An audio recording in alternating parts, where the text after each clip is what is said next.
नमस्कार। RRC news के हिंदी समाचार बुलेटिन में मेहमानों से आपका स्वागत करती हूँ। सबसे पहले एक नजर आज की सुर्खियों पर। हेडलाइन्स प्रायोजक आरआरसी ब्रॉडबँड, अकोल्यातील सर्वात स्वस्त आणि वेगवान कनेक्शन। विधायक साजिद खान पठान की कार्यशैली से सत्ताधारियों में डर, ओपन स्पेस घोटाले को लेकर सत्ताधारियों ने करना चाहिए विशेष आम सभा का आयोजन, बोले विरोधी पक्ष नेता जिशान हुसैन। शिक्षण सभापति के प्रभाग में महापालिका की शाला की हालत खराब, शाला कैंपस में सभी ओर बारिश का पानी इकट्ठा, शाला का छत टपकने से छात्रों को परेशानी।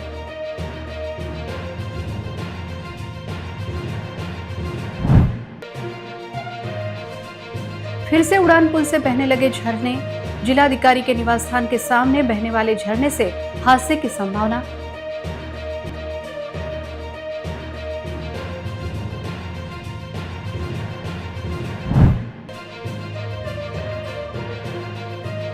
अनुसूचित जाति उपवर्गीकरण को लेकर शहर में निकला महामोर्चा, बारिश होने के बाद मोर्चा में बड़ी संख्या में नागरिक शामिल।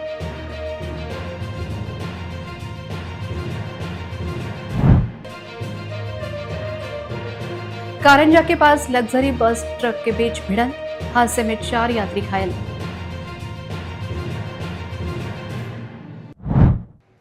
अब समाचार विस्तार से।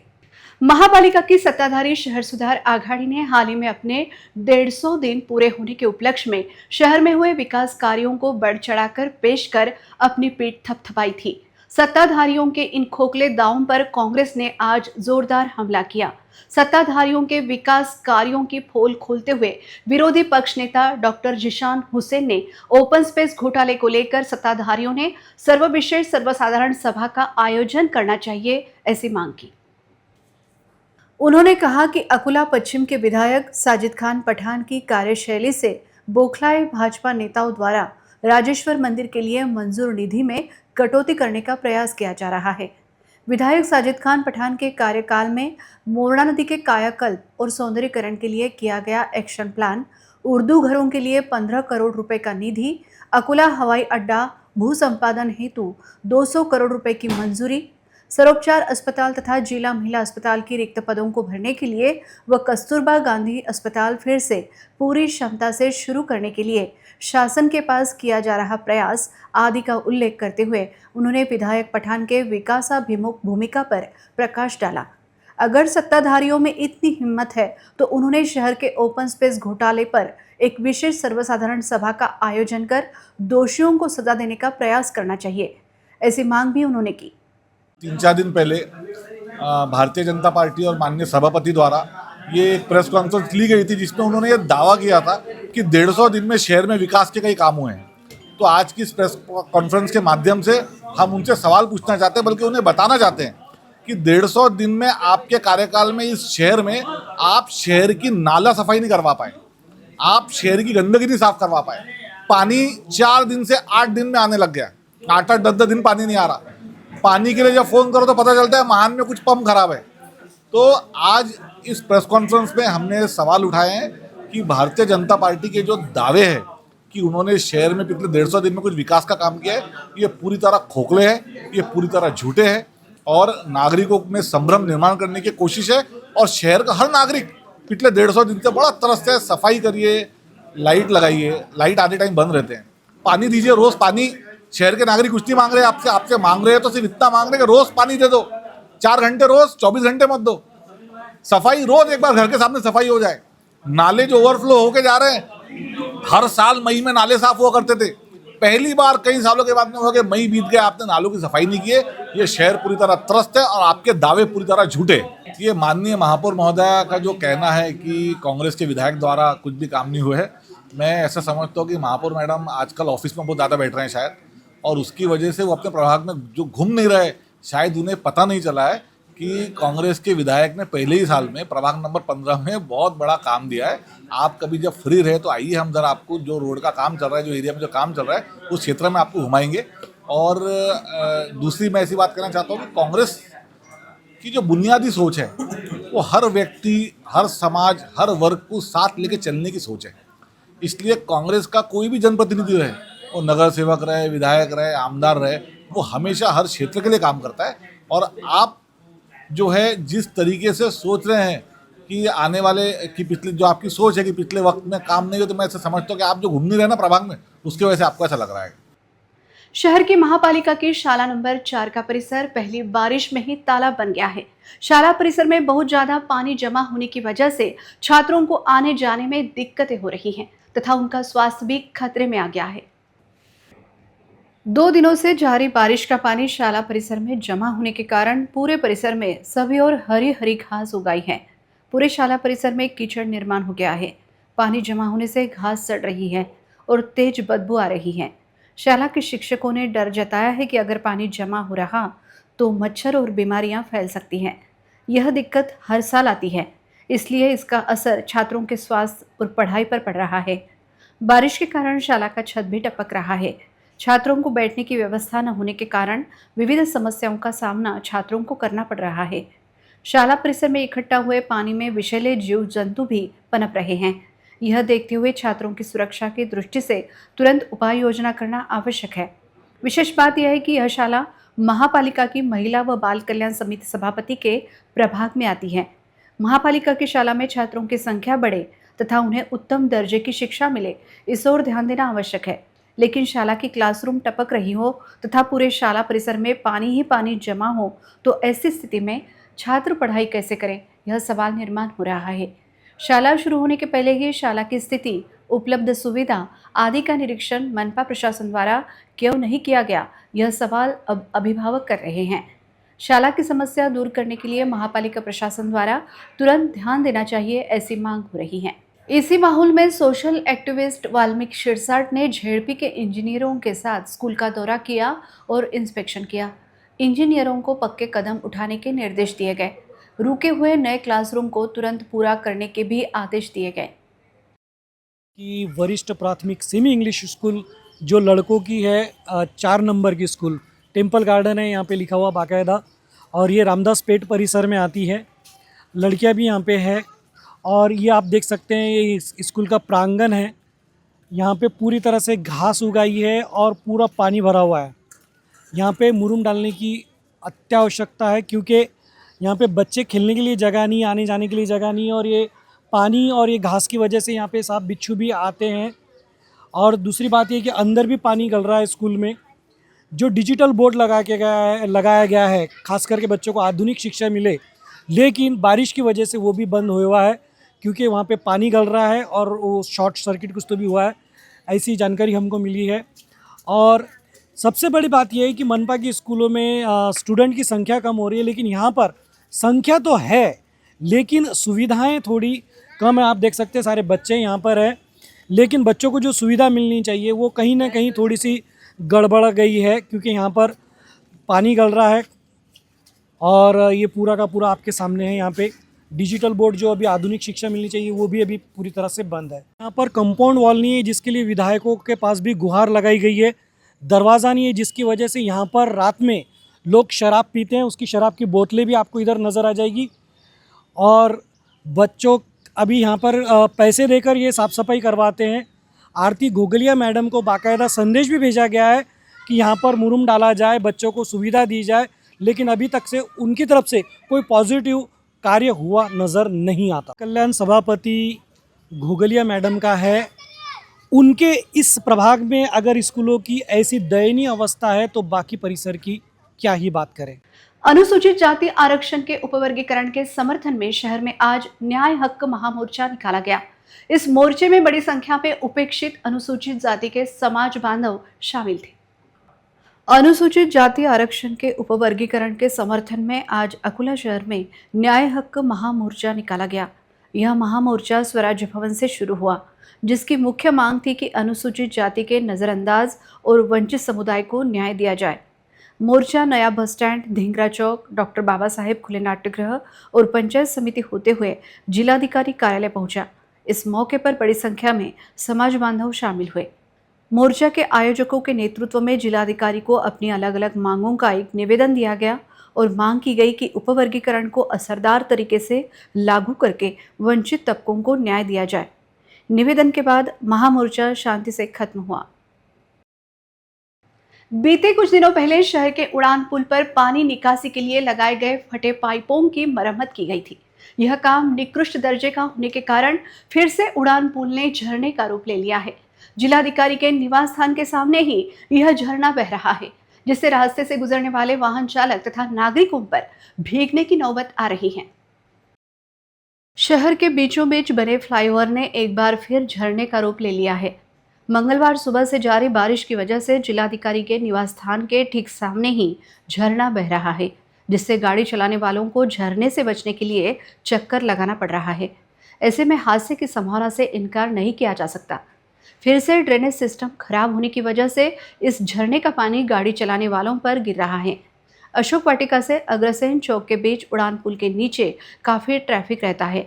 उड़ान पुल से बहने वाले झरनों को लेकर तथा नागरिकों को हो रही परेशानी को लेकर आरआरसी न्यूज पर खबर प्रसारित की गई थी। खबर प्रसारित होने के बाद महापालिका की आम सभा में कुछ पार्षदों ने इस विषय को लेकर हंगामा किया था। इसके बाद उड़ान पुल पर लगे ड्रेनेज सिस्टम की मरम्मत का कार्य किया गया था, लेकिन यह कार्य कितनी गंभीरता से किया गया है, यह तस्वीर फिर से साफ हो गई है। जिलाधिकारी के निवास स्थान के ठीक सामने ही ड्रेनेज सिस्टम क्षतिग्रस्त होने के कारण फिर से झरना बह रहा है। इस झरने समेत कई जगहों पर उड़ान पुल के नीचे पानी टपकने से रास्ते से गुजरने वाले वाहन चालक तथा नागरिकों को मुफ्त में झरने का आनंद मिल रहा है। झरने से बचने के लिए वाहन चालक अचानक अपना वाहन मोड़ देते हैं। इससे कभी भी दुर्घटना होने की संभावना नजर आ रही है। यह देखते हुए संबंधित विभाग द्वारा फिर से ड्रेनेज सिस्टम की मरम्मत करने की मांग हो रही है।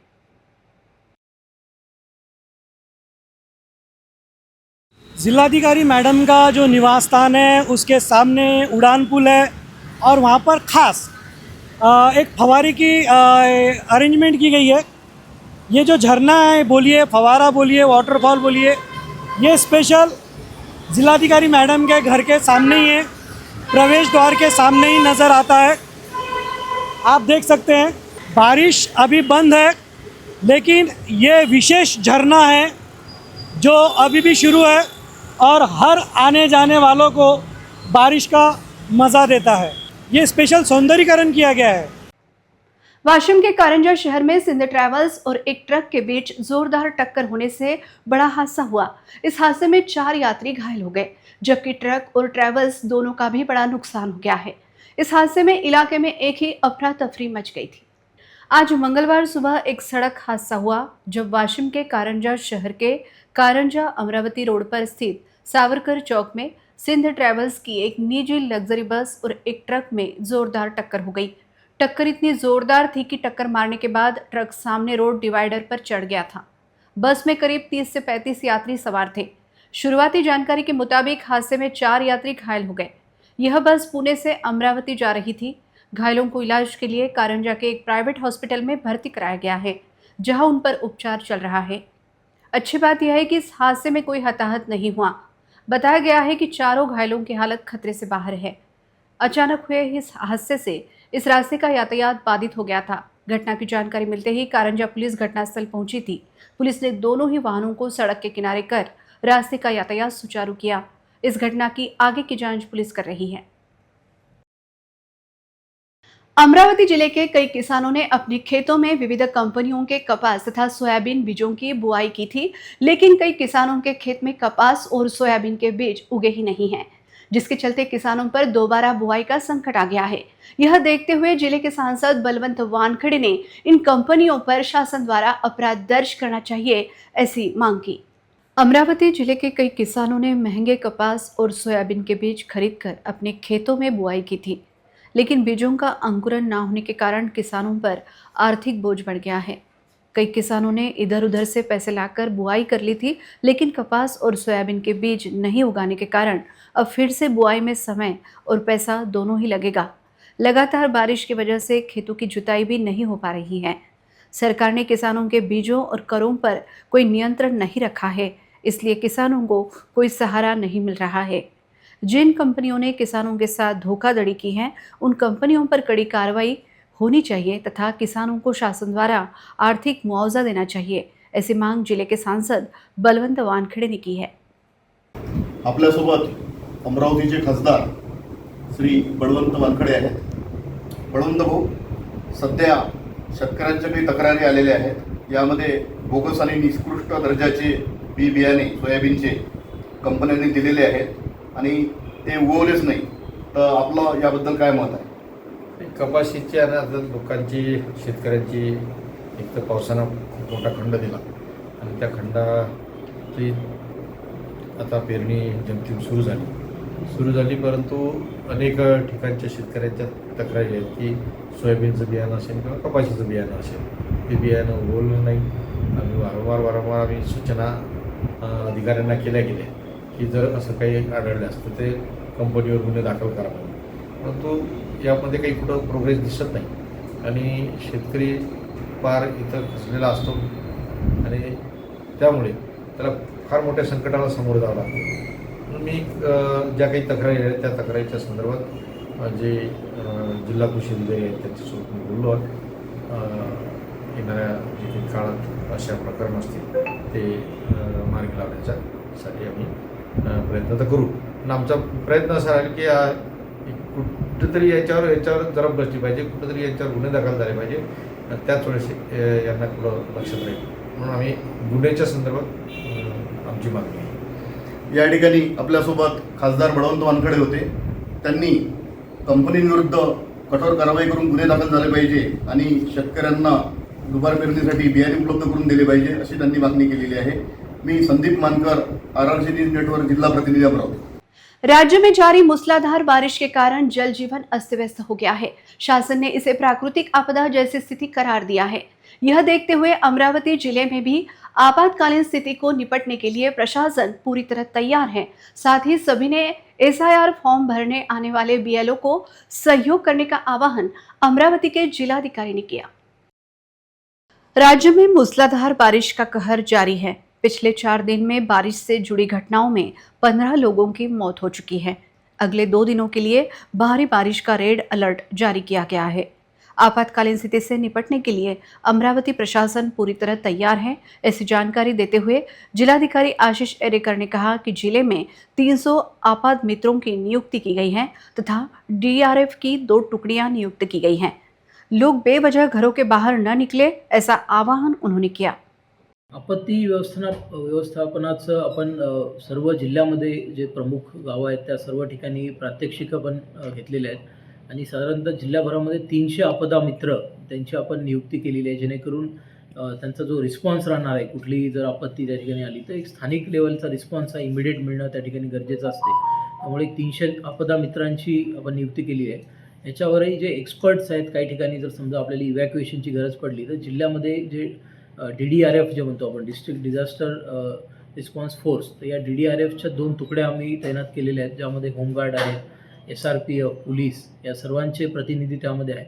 आणि कुठेही काही आपत्ती आली, काही ठिकाणी काही पाण्याच्या प्रवाहामध्ये नागरिक बुडल्याचे सुद्धा आपल्याकडे रिपोर्ट होते, तर त्या ठिकाणी जे आपले डिस्ट्रिक्ट डिझास्टर रिस्पॉन्स फोर्स यांनी तात्काळ त्या ठिकाणी प्रतिसाद दिलेला आहे. आणि अशाच पद्धतीने इथून पुढच्याही काळामध्ये DDRF ही सज्ज आहे. पण माझं पूर्ण जिल्ह्यातल्या नागरिकांना या ठिकाणी आव्हान आहे की हा जो एल निनोचा वर्ष आहे, त्यामुळे याच्यामध्ये जे पाऊस पडतो आहे तो टोरेन्शियल रेनफॉल जे आपण म्हणतो की कमी कालावधीमध्ये जास्त पाऊस पडण्याचे प्रमाण यामध्ये होणार आहे आणि मध्यंतरीच्या काळामध्ये ड्राय स्पेल्ससुद्धा राहणार आहे. त्यामुळे जेव्हा अतिशय जास्त पाऊस पडतो आहे तेव्हा आम्ही जे हवामान विभागाकडून वारंवार अलर्ट जारी करतो आहे, त्या अलर्ट्सवर आपण लक्ष ठेवावं. जे पावसाळी पर्यटन आहे, स्पेशली काही धबधब्यांना नागरिक भेटी देत असतात किंवा काही तलावांमध्ये त्या ठिकाणी नौकाविहार किंवा इतर आनंद घेण्यासाठी जात असतात, त्या सर्व सेफ्टी प्रिकॉशन्स घेऊन आणि जे हवामानाचा अंदाज त्या ठिकाणी आपल्याला आम्ही वेळोवेळी देतो आहे त्याचं सर्वांनी लक्षात घेऊनच त्या ठिकाणी पहिले आपली सेफ्टी इन्शुअर करावी, नंतरच या सर्व गोष्टींमध्ये आपण भाग घ्यावा असं सुद्धा आवाहन करतो. पण वहीं विशेष गहन पुनरीक्षण अभियान के तहत ऑफलाइन फॉर्म भरने की प्रक्रिया जिले में सुचारू रूप से जारी है। फॉर्म भरकर लेने आने वाले BLO को सभी नागरिक सहयोग करें ताकि मतदाता सूची का कार्य समय पर पूर्ण किया जा सके। अमरावती जिल्ह्यामध्ये भारतीय संविधानाच्या कलम 324 अन्वये भारत निवडणूक आयोगाने देशभर जे मतदार याद्यांचं विशेष सखोल पुनरीक्षण म्हणजे स्पेशल इंटेन्सिव्ह रिव्हिजन किंवा आपण SIR असं ज्याला म्हणतो, हा कार्यक्रम त्या ठिकाणी सुरू झालेला आहे. यामध्ये SIRमध्ये पहिल्या टप्प्यामध्ये जे गणना अर्ज आहे, ज्याला इन्युमरेशन फॉर्म म्हणतो, तर त्याची छपाई व BLO यांना जे त्याचं प्रशिक्षण आहे, त्याचा पहिला टप्पा आपण इथे पार पाडलेला आहे. ते 20 ते 29 जून 2026 या कालावधीमध्ये त्याचा पहिला टप्पा. आता दुसरा आणि अतिशय महत्त्वाचा टप्पा म्हणजे की मतदारांच्या घरी जाऊन BLO प्रत्यक्ष भेटी देत आहेत व जे आपले गणना अर्ज आहेत म्हणजे इन्युमरेशन फॉर्म त्याचं वाटप करत आहेत आणि ते जे भरलेले फॉर्म परत आणून ऑफिसमध्ये ते डिजिटाईज करत आहेत. दुसरा टप्पा आहे तो 30 जून ते 29 जुलै 2026 या कालावधीमध्ये पार पडतो आहे.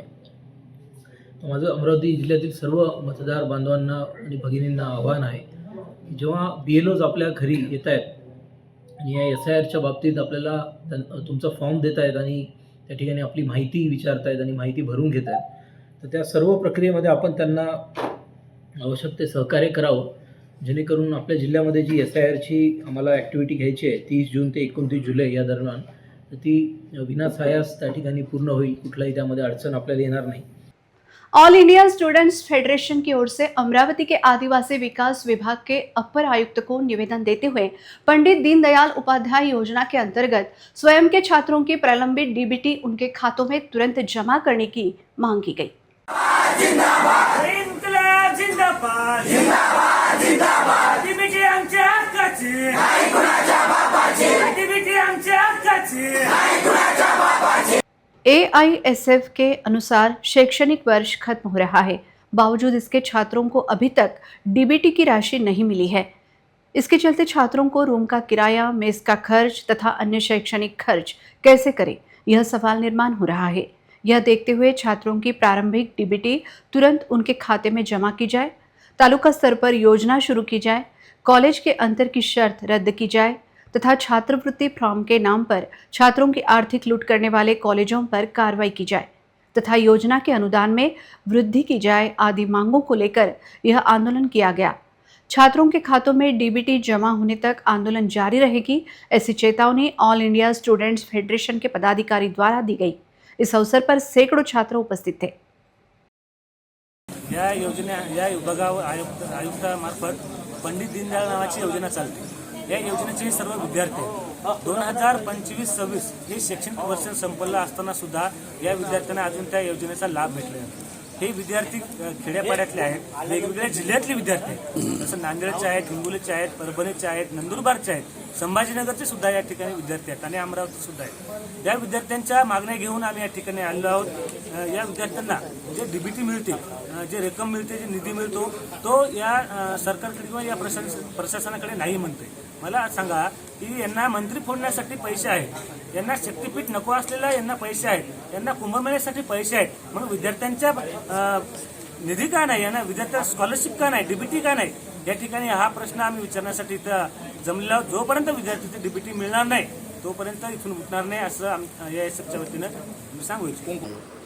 ते आम्ही त्यांचे ऑनलाईन जनरेट केलेले आहे बिलं. ते रिस्पॉन्स बँकेकडून किंवा टेक्निकल त्याच्यात अडचण आहे, त्याच्यामुळे ते त्यांच्या याच्यात म्हणजे एक तर जमा झाले नाही किंवा त्यांना जर त्यांचे रिजेक्ट झाले किंवा त्यांचा काही प्रॉब्लेम असेल तर ते रिस्पॉन्स जनरेट होऊन त्यांच्या लॉग इनला यायला पाहिजे होते. तर ते आम्ही वरिष्ठ कार्यालयाशी आणि जी MHA-IT आहे त्यांच्याशी बोलत आहोत. आताच एक VC झाली आणि ते आम्ही सॉल्व करण्याचा प्रयत्न करत आहोत. वाशिम के अंसिंग में एक नया अपर तहसील कार्यालय प्रपोज किया गया है. हालांकि आसपास के गांव अंसिंग में अपर तहसील ऑफिस का विरोध कर रहे हैं. लोगों की मांग है कि फालेगांव समेत सभी गांव वाशिम तहसील में रहे. गांव वालों ने चेतावनी दी है कि अगर मांग पूरी नहीं हुई तो विरोध के साथ साथ आने वाले चुनाव का भी बहिष्कार करेंगे. राजस्व विभाग के प्रपोजल के मुताबिक वाशिम जिले में 3 नए अपर तहसील कार्यालय प्रपोज किए गए हैं. इनमें से अंसिंग में प्रपोज अपर तहसील का अब कुछ गांवों से विरोध शुरू हो गया है. गांव वालों ने फालेगांव में हुई ग्राम सभा में इसके खिलाफ एक प्रस्ताव पास किया है. गांव वालों के मुताबिक वाशिम तहसील ऑफिस से 8 किलोमीटर दूर है और अंसिंग लगभग 18 किलोमीटर दूर है. इससे लोगों को राजस्व और दूसरे सरकारी कामों के लिए वाशिम जाना ज़्यादा आसान हो जाएगा. गांव वालों का कहना है कि अगर अंसिंग को तहसील में शामिल किया गया तो लोगों का समय आने जाने का खर्च बढ़ जाएगा. इसलिए यह मांग की गई है कि फालेगांव और उससे जुड़े गांव वाशिम तहसील में ही रहने चाहिए. गांव वालों ने यह भी चेतावनी दी है कि अगर उनकी मांगे पूरी नहीं हुई तो वे बड़ा आंदोलन करेंगे और आने वाले चुनावों का बहिष्कार करेंगे। आम्ही काल गावामध्ये ग्रामसभा घेतली आणि ग्रामसभा सक्सेस झाली। तर आमचं एक मत आहे की वाशिम तहसीलमध्ये आम्ही राहतो, आनसिंग अपर तहसील होत आहे, आम्हाला तिकडे जोडण्यात येत आहे, ते जोडू नये, कारण जोडल्यास आमचं दळणवळण वाशिमला आहे, 18 किलोमीटर आनसिंगला जावं लागते आणि इकडे 8 किलोमीटर जावं लागते। तर याकरता विद्यार्थी आणि पालक लोक त्या डॉक्युमेंटसाठी त्रासदायक होतील, पहिलेच मजबुरीचे काळ आहे। त्याकरता मी कलेक्टर साहेबांना, मुख्यमंत्र्यांना विनंती करतो की आमचं फाळेगाव थेट वाशिमलाच राहावं आणि न राहिल्यास आमचा आंदोलन राहील, मतदानावर बहिष्कार राहील, आमरण उपोषण राहील, ही माझी सतत विनंती राहील। हे अप्पर तहसील जे आनसिंग होत आहे याला माझा आणि माझ्या गावाचा पूर्णही विरोध आहे, कारण माझ्या गावातील 100% मुलं जे आहेत ते वाशिमला शिकायला जातात, वाशिमलाच पूर्ण दळणवळण साधने येतं, त्यातले 50% मुलं हे साधे सायकलवर जातात, कारण ते 8 किलोमीटर आहे आणि आनसिंग हे 18 किलोमीटर आहे। त्यांना जर इमर्जन्सी एखादा कागद लागला तर तो वाशिमहून घेणे शक्य होते आणि आनसिंगला जर म्हणलं तर एक दिवस जाईल। सगळे लोक मजुरी करणारे जास्तीत जास्त आहेत, त्यांच्या मजुरीवर भार पडेल आणि असं जर शासनाने केलं, गावाच्या म्हणण्यानुसार जर केलं नाही तर गाव शासनाला कोणत्याही प्रकारे कोणत्याही कार्यक्रमात कोणत्याही ह्याच्यातनी सहभागी होणार नाही, गाव त्यांना सहाय्य करणार नाही, हा गावाचा ठाम विरोध आहे। आमचं हे वाशिम तहसीलच असावे, आमचे पूर्ण व्यवहार बँकेचे सेंट्रल बँक ऑफ इंडिया आम्हाला गाव दत्तक आहे, तसेच दत्तक असल्यामुळे आमचे पूर्ण व्यवहार हे वाशिमलाच होतात। आनसिंगला ही कुठली सुविधा नाही आहे आणि आनसिंग तहसील शासनानं मंजूर करावं, पण आम्हाला वाशिममध्येच समाविष्ट करून घ्यावे, ही आमची सर्व गावकऱ्याकडून ही विनंती राहील शासनाला। अन्यथा महसूलचं कोणतंही काम गावामध्ये होणार नाहीये आणि मतदानावर पण बहिष्कार टाकण्यात येईल। वाशिम के शिरपुर जैन में जैन प्रवेश द्वार पर सड़क पर जगह जगह गड्ढे हो गए हैं और उन गड्ढों में पानी जमा हो गया है। इस वजह से दर्शन के लिए आने वाले भक्तों को गंदगी से होकर जाना पड़ रहा है। समस्या की ओर शिरपुर ग्राम पंचायत तथा सार्वजनिक बांधकाम विभाग की जानबूझकर अनदेखी हो रही है। वाशिम जिले के शिरपुर को जैन धर्मियों की काशी के नाम से जाना जाता है।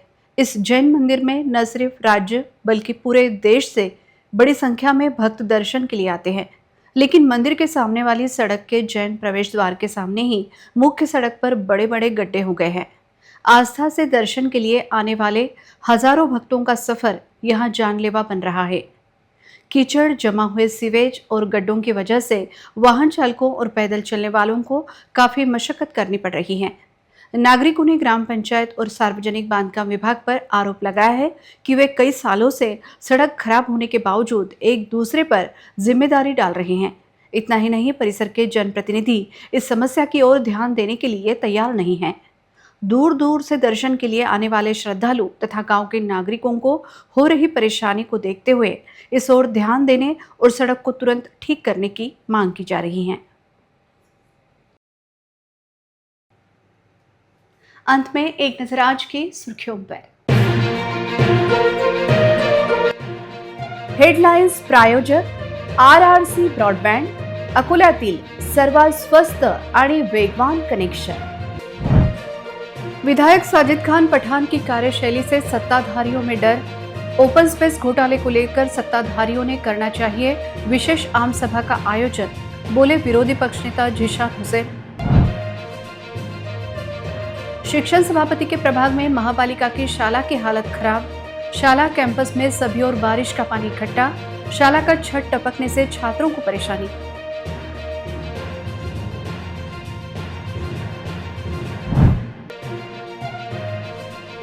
फिर से उड़ान पुल से बहने लगे झरने, जिलाधिकारी के निवास स्थान के सामने बहने वाले झरने से हादसे की संभावना।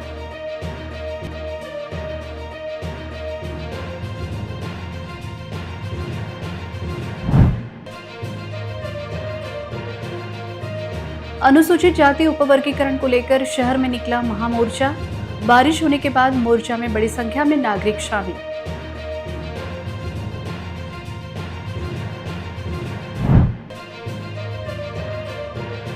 कारंजा के पास लग्जरी बस ट्रक के बीच भिड़ंत, हादसे में 4 यात्री घायल। समाचार के लिए देखते रहिए RRC न्यूज। जिन दर्शकों ने अभी तक RRC का यूट्यूब चैनल सब्सक्राइब नहीं किया, उन्होंने वह सब्सक्राइब करना चाहिए। फिर मिलते हैं शहर की ताज़ा जानकारी और महत्वपूर्ण घटनाओं के साथ। नमस्कार।